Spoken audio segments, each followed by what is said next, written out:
let me just say a few words about what are clearly some of the priorities of the administration and of the President, the administration, and the Department of Energy. First, let me just say a few words on climate policy.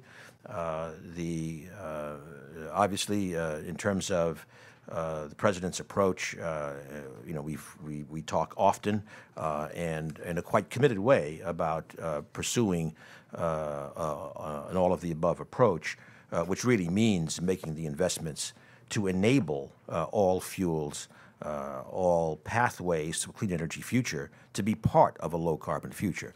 So that certainly is what we were doing. Of course, most recently, the big news was the joint announcement in China. Let me say just a few words about energy security. Clearly stimulated by the Ukraine-Russia situation, the G7 with the EU, with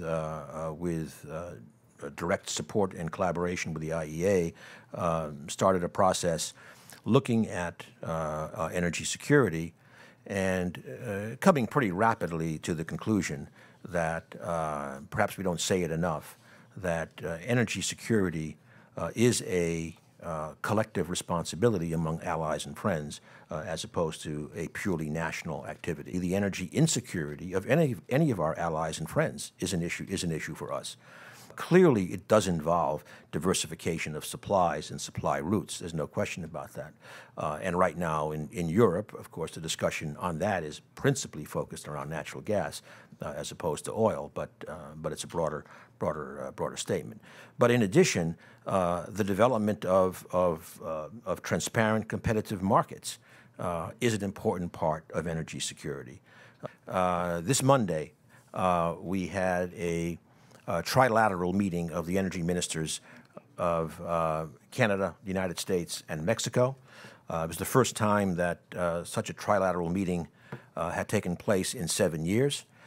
It was an extremely positive meeting.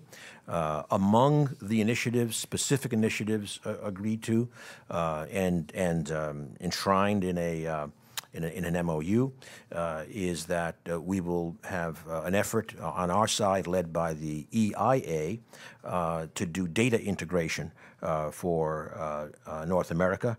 And with the very impressive energy reform going on in Mexico, we expect not only on our northern border but on our southern border to see a lot more of that.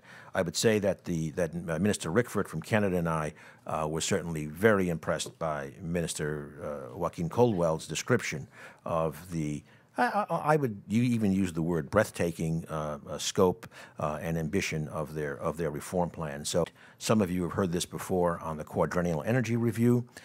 This was charged by the President formally in January, although mentioned in the Climate Action Plan of June 2013. So for the first year, we are focusing on energy infrastructure. While we have a focus often specifically on energy infrastructure, pipes and wires, let's say, the fact is what we have found are enormous issues to do with what you might call associated infrastructures, rail, waterways, big challenges.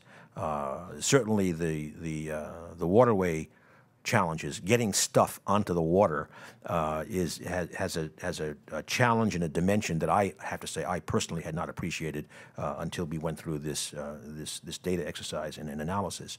On the other side of the coin, and we'll be posting some of these papers very soon, the other side of the coin is in looking at the natural gas transportation infrastructure. What we found is that at the macro scale, the challenge isn't as great as we had thought, although there are clearly regional issues that will have to be addressed. So this gives us a little tiny flavor of what will be a very broad study around our current challenges for infrastructure and what we need to do to have a 21st century infrastructure going forward. 6 years ago, when the last in-depth review was published, we said that the United States needed a more consistent national-level energy policy. In those days, there was an absence of the link at the federal level among energy, environmental, and security policies. And as such, we recommended the United States pursue closer coordination between Congress, administration, and states government. And to a large extent, these concerns are being addressed, not only by the introduction of the Quadrennial Energy Review, but more recently by the Climate Action Plan. And the United States has undergone other significant changes since that time. And the most obvious trend has been the resurgence of the oil and gas production. And this growth in unconventional gas production has been a real game changer for North American markets.